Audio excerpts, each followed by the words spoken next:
Hi guys, मैं हूं जोनी और आप लोग देख रहे हैं जस्ट एक्सप्लेन। और आज मैं एक्सप्लेन करने जा रहा हूं मेडिवल मॉन्स्टर्स का एपिसोड नंबर 8। तो इसलिए बिना किसी डिले के वीडियो को स्टार्ट करते हैं। पिछले एपिसोड में हम लोगों ने देखा था कि वो लोग प्लेन से उतर चुके होते हैं और अब आगे एपिसोड की शुरुआत में हम लोग देखते हैं कि उशो अपनी चड्डी बनियान हर जगह पर ढूंढ लेता है, पर उसके डैड के दिए हुए पैसे उसे कहीं भी नहीं मिलते हैं। इन शॉर्ट, उसने उन्हें घुमा दिया होता है। और जिसके बाद की तोरा उसे कहता है कि भाई इसका मतलब तो तुम्हारी लग गई।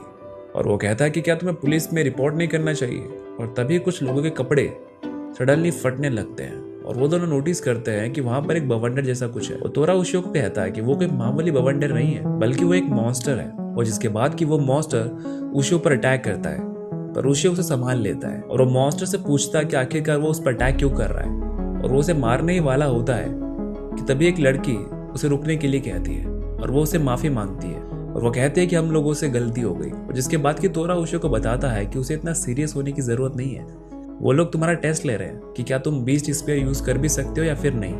और जिसके बाद कि वो दोनों मॉन्स्टर उशो को उसके साथ आने के लिए कहते हैं और वो लोग उन्हें लेकर माउंटेन्स के अंदर जाते हैं, जहां पर कि उन लोगों का घर होता है। और तोरा उशो से पूछता है कि तुम इतना शांत कैसे रह रहे हो। उशो कहता है कि अब तो मुझे ये सब चीजों की आदत पड़ चुकी है।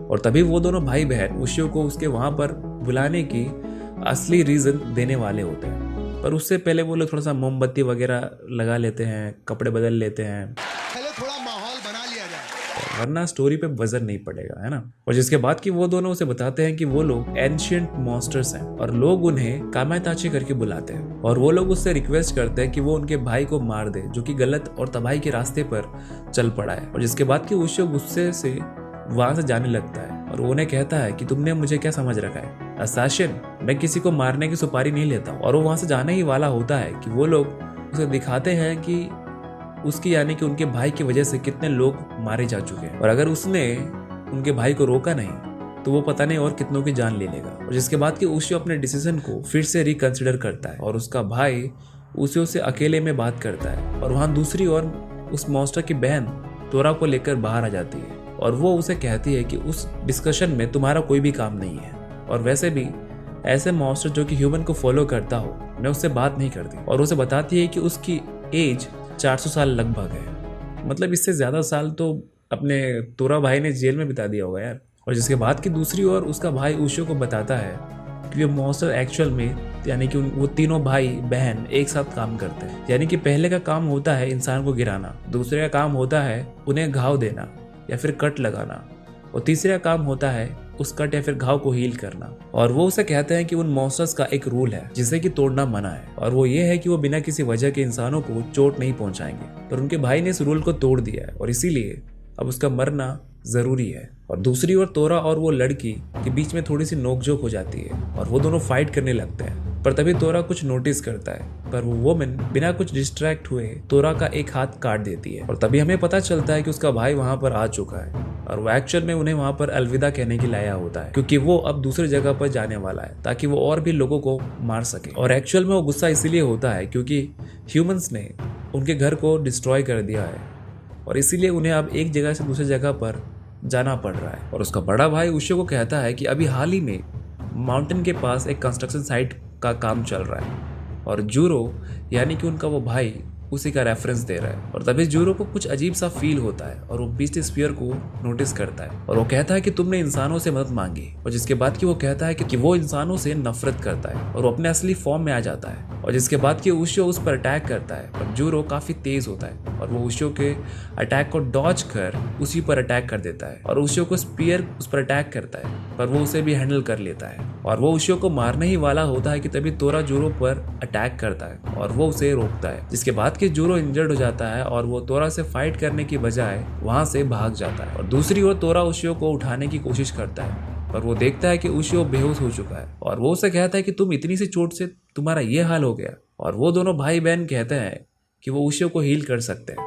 और जिसके बाद की कारागी उशो को चोट पर मेडिसिन लगा देती है और कारागी उस वुमेन का नाम है बाय द वे, और वो हील हो जाता है। और वो होश में आता ही उशो तोरा को कहता है कि हमें उस मॉन्स्टर को रोकना होगा और वो तोरा को खींच कर ले जाने लगता है। पर जब वो देखता है कि तोरा का हाथ कट चुका है तो वो उसकी मदद करने की पूरी कोशिश करता है। और जिसके बाद कि वो लोग कंस्ट्रक्शन साइट की तरफ जाने लगते हैं क्योंकि उन्हें लगता है कि वो जरूर वहां पर प्रेजेंट कंस्ट्रक्शन वर्कर्स को मारने के लिए गया होगा। और रास्ते में जाते वक्त कारागी उन्हें बताती है कि ये सब जो हो रहा है वो ह्यूमंस की गलती है, क्योंकि वो मॉन्स्टर्स पहले हिदा नाम के एक जगह पर रहते थे और ह्यूमंस को उनसे डर लगता था और इसीलिए वो लोग उनसे काफी दूर रहते थे। और अगर बात करें उनके भाई यानी कि जूरो की, तो वो काफी काइंड था और ह्यूमंस को हार्म करने के बारे में तो वो सोच भी नहीं सकता था। पर वहां पर कंस्ट्रक्शन स्टार्ट हो गया और उन्हें उस जगह को छोड़कर दूसरी जगह पर शिफ्ट होना पड़ा और वैसा करते करते उन्हें एक जगह से दूसरी जगह पर मूव करते रहना पड़ा। और वो कहती है कि भले ही मैं अपने भाई को मारना चाहती हूँ पर मेरा दिल हमेशा उसके सपोर्ट में रहेगा। और जिसके बाद कि वो लोग उस साइड पर पहुंच जाता है और जूरो वहां पर पहले से ही प्रेजेंट होता है और वो उसी ऊपर अटैक करने लगता है और उसके दोनों भाई बहन उसे रोकने की कोशिश करते हैं पर वो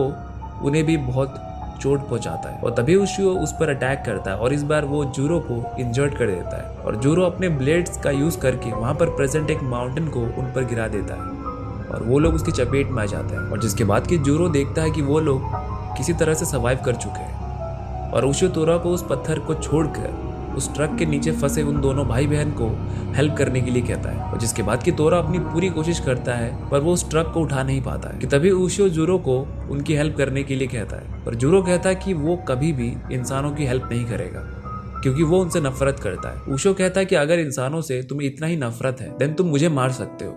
जिसके बाद कि वो मॉन्स्टर उसे मारने के लिए आगे बढ़ता है पर तोरा उसे सेव करता है। पर तोरा उशियो को कहता है कि तुमने पूरे इंसानों को ठेका ले रखा है क्या? पूरे इंसानों के किए का फल सिर्फ तुम्हें भुगतने की जरूरत नहीं है और ये किस हिसाब से सही है जरा बताओगे मुझे? उशियो कहता है कि मुझे पता है कि सही नहीं है और वो जूरो को कहता है कि मुझे पता है कि तुम्हें कैसा लग रहा होगा क्योंकि जब तुमसे कोई चीज छीन ली जाती है जब जो तुम्हें बहुत प्यारी होती है तुम्हें कैसा लगता है ये मुझे पहले से पता है। और वो कहता है कि तुम्हें इतने सारे मुश्किलों को सहना पड़ा उसके लिए मैं दिल से तुम्हें सॉरी कहता हूँ। और जिसके बाद कि कुछ ह्यूमंस वहां पर आ जाते हैं और वो पत्थर मारकर जूरो को चेक करने लगते हैं और जैसे ही वो जूरो का असली रूप देखते हैं वहां से भाग खड़े होते हैं और इस चक्कर में वहां पर आग लग जाती है और तोरा उस जूरो को उसकी हेल्प करने के लिए कहता है। और जिसके बाद कि जूरो उसकी हेल्प करता है पर वो लोग उस ट्रक को फिर भी मूव नहीं कर पाते हैं। जिसके बाद कि वो सभी वर्कर जो कि भाग रहे होते हैं वो सभी उनकी हेल्प करने के लिए आते हैं और वो लोग उन दोनों वीजल्स को बचा लेते हैं। और जिसके बाद कि वहां पर ब्लास्ट हो जाता है और जिसके बाद कि उशियो जूरो को कहता है कि अब तुम समझ गए होगे ना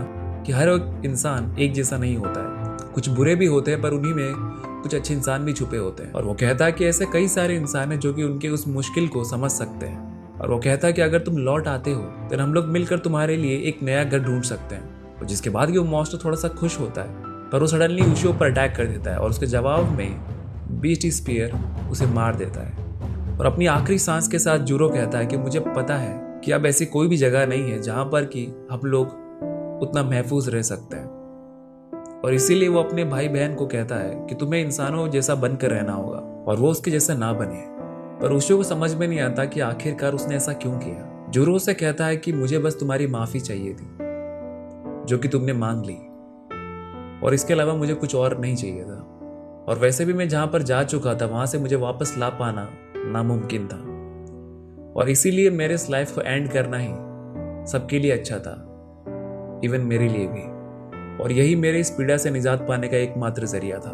और जिसके बाद कि जूरो मर जाता है और ये एपिसोड यहीं पर खत्म हो जाता है। जिसके बाद कि सीन चेंज होता है और हम लोग उन सभी टकले मास्टर्स को देखते हैं और उनके चेले आकर बोलते हैं कि वो लोग उशियो से उस स्पीयर को छीन नहीं पाए। और जिसके बाद कि वहां पर हेड प्रीस्ट आ जाता है और उनका नाम निगिरा होता है, मतलब हम उन्हें मास्टर निगिरा बोलेंगे। और वो कहता है कि मेरे नाम मौजूदगी में तुमने क्या क्या कांड किया मुझे सब पता है। हेड मिस्ट्रेस ने मुझे इन सब चीजों के बारे में बताया है। और वो सभी मास्टर्स उसके आगे सर झुकाते हैं। और जिसके बाद कि मास्टर निगिरा यह कहते हैं कि मुझे पता है कि तुम लोगों को कैसा लग रहा होगा क्योंकि बीस्ट स्पीयर को चलाने के लिए एक बच्चे को चुना गया, ना कि उन सभी स्टूडेंट्स को जिसे कि तुम लोग इतने सालों से ट्रेन करते आए थे। पर वो कहता है कि हेड मिस्ट्रेस ओयाकुमे इस बात से बहुत ही ज्यादा नाराज है और एक्चुअल में उनका ये कहना है कि बीस्ट स्पीयर अपने विल्डर यानी कि उसको धारण करने वाला को खुद चुनता है, यानी कि कौन उस बीस्ट स्पीयर को यूज करेगा वो स्पीयर खुद डिसाइड करता है। मतलब हैरी पॉटर वाला कॉन्सेप्ट है यहाँ पर। और इसीलिए अगर बीस्ट स्पीयर ने उशियो को इस काम के लिए चुना है तो उसके जीते जी हम कुछ भी नहीं कर सकते हैं और इसीलिए हमें उस स्पीयर को छीनने की कोशिश नहीं करनी चाहिए। और जिसके बाद कि हम लोग उशियो और तोरा को देखते हैं और वो लोग एक हॉट स्प्रिंग में नहा रहे होते हैं और उन दोनों को वो हॉट स्प्रिंग उन वीजल्स ने सजेस्ट किया होता है ताकि वो लोग अपने इंजरीज को हील कर सके। और वो दोनों वहां पर एंजॉय कर रहे होते कि सडनली वहां पर उशियो को किसी के गाने की आवाज आती है और जब वो उसका पीछा करते हुए जाता है तो एक लड़की को देखता है वहां पर जो कि बात ले रही होती है और उसकी खूबसूरती को देखकर उशियो एकदम मंत्रमुग्ध हो जाता है और उस लड़की के बाल एकदम स्नो जैसे व्हाइट होते हैं। और तभी तोरा वहां पर आ जाता है और वो उशियो को उससे बात करने लगता है कि तभी वो लड़की उनकी आवाज सुन लेती है और वहां से भाग जाती है। और उशियो उस लड़की को सॉरी कहने की कोशिश कर रहा होता है पर अब क्या करे, बहुत देर हो चुकी है बाय द वे। पर तोरा उशियो को कहता है कि वो लड़की कोई आम लड़की नहीं है। और जिसके बाद कि हम लोग उस लड़की को देखते हैं और वो लड़की अपने घर पर आकर पहुंचती है तो उसके डैड उसे डांटते हैं और उसे कहते हैं कि तुम्हें आने में काफी देर हो गई। और बाय द वे उस लड़की का नाम साया होता है और वो उसकी ग्रैंड माँ भी कोई अच्छी नहीं होती है, बल्कि वो बोलती है कि तुम्हें यहाँ पर रखकर हम लोग बहुत एहसान कर रहे हैं वगैरह वगैरह। मतलब यू कैन फील कि उन दोनों को साया की कोई भी फिक्र नहीं है। और जिसके बाद कि वो लोग उसे एक रूम में लेकर जाते हैं जहां पर कि किसी तरह की एक सील होता है और वो लोग उसे कहते हैं कि तुम्हें अपना काम याद है ना, तो अब शुरू हो जाओ। और इसके बाद कि वो दोनों वहां से चले जाते हैं और साया उस सील के अंदर जाती है और हम सील की दूसरी ओर एक छोटी सी लड़की को देखते हैं और साया उसे ओमामोरी के नाम से बुलाती है और वो उसे बोलती है कि आखिरकार आज उसे कौन सा गेम खेलना है। जिस पर कि ओमामोरी कहती है कि उसे यहाँ से बाहर निकलना है, उसे बाहर की दुनिया देखनी है। और जिसके बाद कि साया कहती है कि मुझे माफ कर देना ओमामोरी सा, पर मैं आपके लिए ये नहीं कर सकती। पर ओमामोरी जैसे ही उसके हाथ को टच करती है वो तोरा और उशियो के बारे में जान जाती है और वो कहती है कि मुझे लगता है कि हम दोनों को यहाँ से निकलने में वो दोनों हेल्प कर सकते हैं। और जिसके बाद कि हम लोग उशियो और तोरा को देखते हैं और वो लोग अपने रास्ते ढूंढ रहे होते हैं मैप के जरिए कि तभी उन्हें वहां पर साया दिखाई देती है और उसका एक्सीडेंट होने ही वाला होता है कि उशियो उसे बचा लेता है। और वहां पर एक लेडी की हेल्प से उसे मालूम पड़ता है कि साया ताकातोरी फैमिली की मेंबर है और वो लोग काफी बड़े घर के लोग हैं। और जिसके बाद कि उसे वहां पर वो ले जा रहा होता है कि तभी साया को होश आ जाता है और तब वो उन्हें बताती है कि वो उन दोनों को ही ढूंढ रही थी। और तब उन लोगों को मालूम पड़ता है कि साया के पास कुछ पावर्स हैं और वो सभी मॉन्स्टर्स को उस पावर की हेल्प से देख सकती है और उसके साथ ही वो उनकी बातें भी सुन सकती है। और साया बताती है कि वो ऐसा इसलिए कर पाती है कि वो वाइट हेयर ब्लड लाइन से है और जो लोग उस ब्लड लाइन से होते हैं वो सब ऐसा कर सकते हैं, यानी कि उनके जो व्हाइट हेयर्स है वो उसकी पहचान है। और दूसरी ओर हम लोग साया के डैड को देखते हैं और अपने कुछ बिजनेस एग्जीक्यूटिव से बात कर रहे होते हैं और तभी वो कहते हैं कि जब तक वो लोग ओमामोरी सांग को खुश रखेंगे तब तक ताकातोरी फैमिली को सक्सेस मिलती रहेगी। और जिसके बाद कि वो उशियो के पास जाता है और वो साया को डांटने लगता है और वो उसे कहता है कि तुम्हारी तबीयत खराब है, तुम्हें पता है ना, फिर भी तुम बाहर क्यों गई।